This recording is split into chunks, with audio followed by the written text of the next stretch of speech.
ভালো আছো সবাই? এখন আজকে আমরা তোমাদের নিয়ে মানে প্রতিদিনই তো ক্লাস হয় আল্লাহর রহমতে না, যেহেতু ডিসেম্বর ক্লাস জানুয়ারি ক্লাসটা কালকা হচ্ছে, এখন তোমাদের নিয়ে কিছু কথা বলবো। তার আগে আমি ফাতেমার জন্য ছোট্ট একটা জিনিস আনছি। ফাতেমা কিন্তু এখানে কাজ শিখে, তোমার জানো মনে হয়। হ্যাঁ, ফাতেমা কিন্তু এখানে ভর্তি আছে টেলারের কাজ শিখে। এখন ফাতেমা আমাদের মানে শারীরিক সমস্যা, শারীরিক প্রতিবন্ধী বাচ্চা। এখন যে ফাতেমা কিন্তু আসো, এসে ওদেরকে বলো যে তোমার কিভাবে হয়েছে। আসো না, উঠে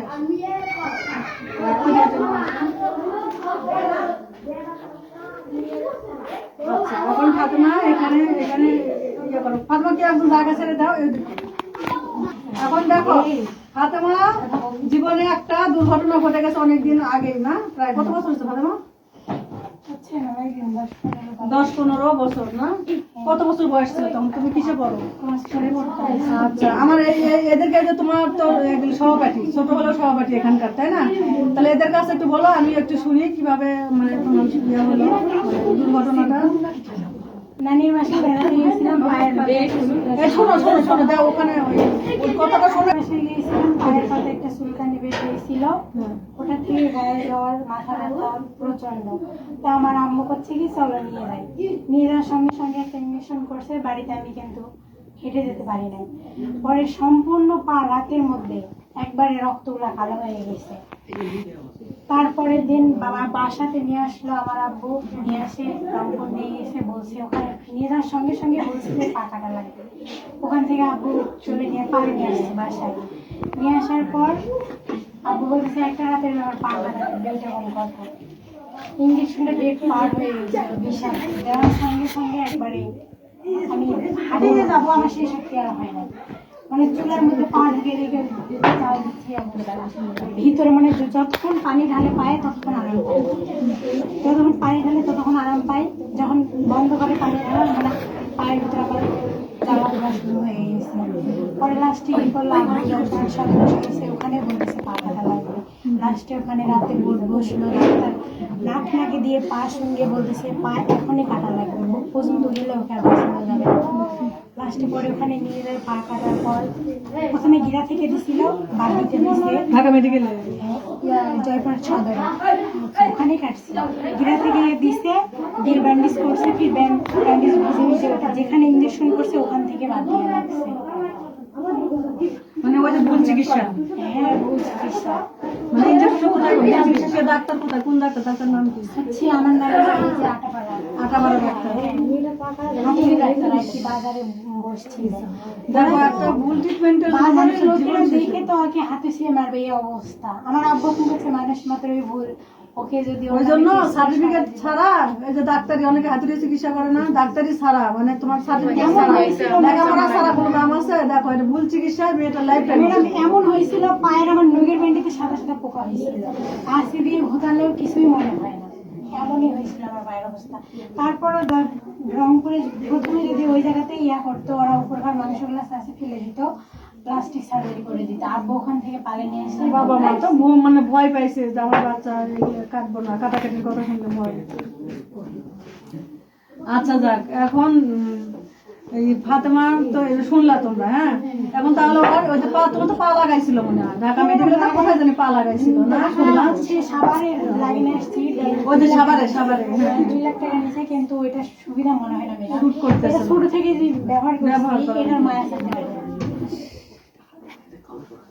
দেখছো, ও একটা ক্রেস্টের মায়া ছাড়তে পারতেছে না, ওইটার সাথে ওর বন্ধুত্ব আসবে।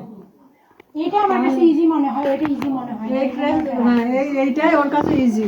তাহলে আজীবন ওর এটার সাথে বন্ধুত্ব হয়ে গেছে, শুনছো তো? যাই হোক, এখন কথা হলো যে দেখো এই ফাতেমার জীবন দেখো, এখন তোমরা কত ভালো আছো না? হ্যাঁ, তোমরা কি ভালো আছো আল্লাহর রহমতে? তোমরা তো তাহলে ফাতেমার তুলনায় তোমরা ভালো আছো না? ওইটাই।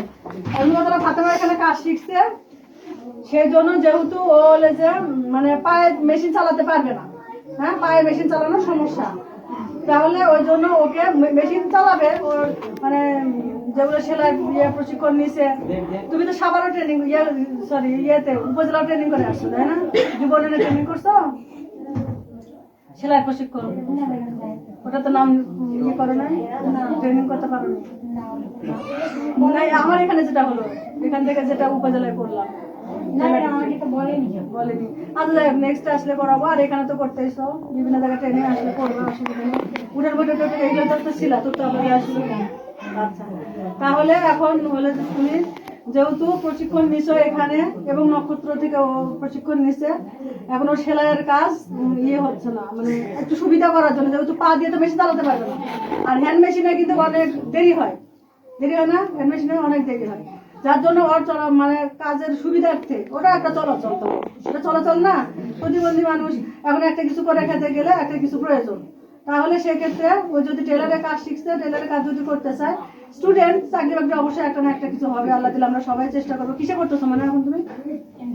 ইন্টারে করতেছো, এই জায়গায় এখানে মাদ্রাসা আলেমে করতেছো।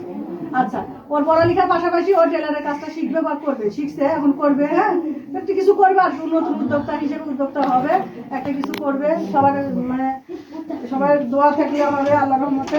এখন কথা ওর সুবিধার জন্য, ওর যাতে সেলাইয়ের এটা কি তোমরা কেউ চিনো? এটা মোটর মেশিনের সাথে লাগায়, হ্যাঁ তাহলে এইটা হলে যে ওকে আমি গিফট করবো, বুঝছো? এটা মেশিনের সাথে লাগালে তাহলে এখানে জাস্ট এখানে যদি হাঁটু দিয়ে চাপ দেয়, না হ্যাঁ এখন ও এই পা দিয়ে যদি চাপ দেয় হবে, আর যদি মনে করে যে এই যে হিপের নিচে রেখেও চাপ দেওয়া যায়, বুঝছো? সেক্ষেত্রে তুমি হলে যে যেটা দিয়ে চাপ দাও, সে পায়ে হোক হিপের নিচে হোক, সেটা তো তুমি ইয়ে লাগাই নিবা, ওই যে টায়ার সিস্টেম যে জিনিসগুলো রাবার থাকে না ওইগুলা, তাহলে তোমার মানে সব খাওয়ার একটা ভয় নাই, সব করলে ওইটার উপর দিয়ে চলে যাবে। তাহলে এখন কি ফাতেমা আসো, তাহলে একটু দিয়ে নাও।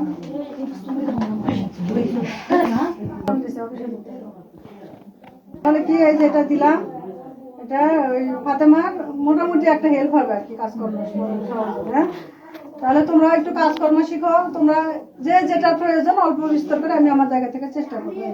ঠিক আছে ফাতেমা, বসো।